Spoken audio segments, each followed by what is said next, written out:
सभी साथियों को नमस्कार। हिंदी व्याकरण माला में सबका स्वागत है। आज का पाठ है उत्क्षिप्त व्यंजन। आज के पाठ के उद्देश्य रहेंगे उत्क्षिप्त व्यंजनों का परिचय और सामान्य ट वर्ग के ड और ढ व्यंजन और तल बिंदु वाले उत्क्षिप्त व्यंजनों के प्रयोग के बारे में आप जान सकोगे। शुद्ध लेखन के साथ साथ नए शब्दों के अर्थों से भी परिचित होना आज के पाठ का उद्देश्य रहेगा। और साथियों, उत्क्षिप्त व्यंजन वो होते हैं जिनके नीचे तल बिंदु लगा होता है और सामान्य ट वर्ग के जो व्यंजन हैं ड और ढ, उनके नीचे तल बिंदु नहीं होता है।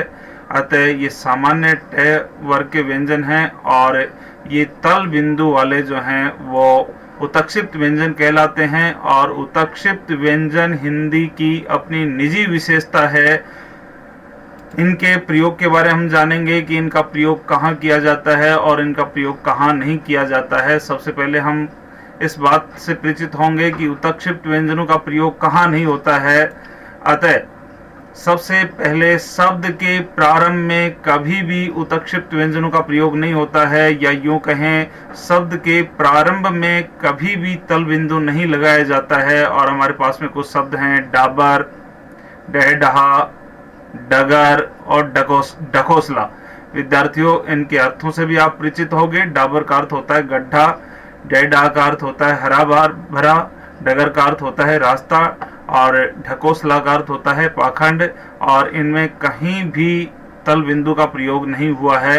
अतः सबसे पहला जो तथ्य है कि शब्द के प्रारंभ में कभी भी तल बिंदु वाले अर्थात उत्क्षिप्त व्यंजनों का प्रयोग नहीं होता है। और स्वर रहित व्यंजन के बाद भी कभी उत्क्षिप्त व्यंजन का प्रयोग नहीं होता है। आप देख रहे हो उड्डयन और गड्ढा, गड्ढा अर्थात ये डैश स्वर रहित है, ये भी डैश स्वर रहित है। अतः इनके बाद में हम तल बिंदु का प्रयोग नहीं कर सकते हैं। और अगला नियम है अनुस्वार के बाद भी आप तल बिंदु का प्रयोग नहीं कर सकते हैं। आप सब देख रहे हैं मंडूक, चंडीगढ़, पंडित, प्रचंड, इन शब्दों में डैश से पूर्व अनुस्वार लगा हुआ है। अतः अनुस्वार के बाद भी उत्क्षिप्त व्यंजनों का कभी प्रयोग नहीं होता है। और विद्यार्थियों, उपसर्ग के बाद भी तल बिंदु का प्रयोग नहीं होता है।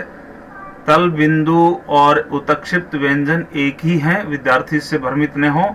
अर्थात डर से पहले उपसर्ग लगा हुआ है और बेडौल में बे उपसर्ग लगा हुआ है। अतः उपसर्ग के तुरंत बाद भी तल बिंदु वाले वर्णों का प्रयोग नहीं होता है। और वे अंग्रेजी के शब्द जिनको हिंदी में रूपांतरित करके लिखा जाता है उनमें भी कभी भी तल बिंदु का प्रयोग नहीं होता है। आप देख रहे हो रेडियो, मेडल, सोडियम, रेडिएशन, ये शब्द अंग्रेजी के शब्द हैं। अतः अंग्रेजी के वे शब्द जिनको हिंदी देवनागरी लिपि में रूपांतरित करके लिखा जाता है उनमें भी कभी भी तल बिंदु का प्रयोग नहीं होता है। और तत्सम शब्द संस्कृत की निधि होते हैं और उत्क्षिप्त व्यंजन हिंदी की अपनी निजी विशेषता है। अतः तत्सम शब्दों में भी तल बिंदु का प्रयोग नहीं होता है। आप देख रहे हो अद्युडा, नौढ़ा, अनुढ़ा, प्रौढ़ और प्रौढ़। विद्यार्थियों, हिंदी में एक मात्रा के परिवर्तन से भी अर्थ में परिवर्तन हो जाता है। आप देख रहे हो जहां एक मात्रा है प्रौढ़, हाथी के अगले जो पैर हैं उनके लिए प्रौढ़ शब्द का प्रयोग होता है। प्रौढ़ जिसमें डबल मात्रा है वो वरिष्ठ, बूढ़ा और ये तीन शब्द हैं। इनके भी अर्थ आप जानोगे, अनूढ़ा, नौढ़ा और अध्युढ़ा। जिस औरत के पति ने दूसरा विवाह कर लिया हो वह औरत अध्युढ़ा कहलाती है। और जिस औरत का अभी भी विवाह हुआ है उसे नौढ़ा, जिसका विवाह नहीं हुआ है उसे अनूढ़ा कहते हैं। और इस प्रकार हमने जाना कि तत्सम शब्दों में इसका प्रयोग नहीं होता है, अंग्रेजी के शब्दों में इसका प्रयोग नहीं होता है, उपसर्ग के बाद इसका प्रयोग नहीं होता है, अनुस्वार के बाद इसका प्रयोग नहीं होता है, स्वर रहित व्यंजन के बाद इसका प्रयोग नहीं होता है और शब्द के प्रारंभ में भी उत्क्षिप्त व्यंजनों का प्रयोग नहीं होता है। अब हम जानेंगे कि उत्क्षिप्त व्यंजनों का प्रयोग कहाँ किया जाता है। विद्यार्थियों, आप देख रहे हो उत्क्षिप्त व्यंजनों का प्रयोग शब्द के मध्य व अंत में किसी स्वर के बाद किया जाता है।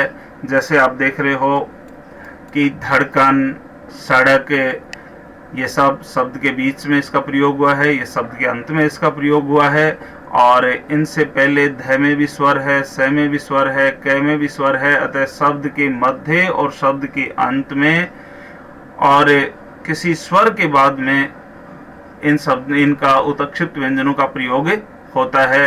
ये शब्द है हमारे लिए धड़कन, सड़क, कड़क, लड़का, गाड़ी। अतः विद्यार्थियों, अगले शब्द हैं आपके लिए गढ़, बाढ़, बढ़ई। अतः आप समझ पाए होंगे उत्क्षिप्त व्यंजनों अर्थात तल बिंदु वाले व्यंजनों का प्रयोग कहाँ होता है। इनका प्रयोग शब्द के मध्य में, शब्द के अंत में और किसी स्वर के बाद में इनका प्रयोग होता है। अनुस्वार के बाद, संयुक्त व्यंजन के बाद में, उपसर्ग के बाद में, अंग्रेजी के शब्दों में, तत्सम शब्दों में, शब्द के प्रारंभ में इनका कभी भी प्रयोग नहीं होता है। अतः विद्यार्थियों, मैं अपेक्षा करता हूं आप समझ पाए होंगे उत्क्षिप्त व्यंजनों का प्रयोग कहाँ किया जाता है और कहाँ नहीं किया जाता है। जय हिंद, नमस्कार।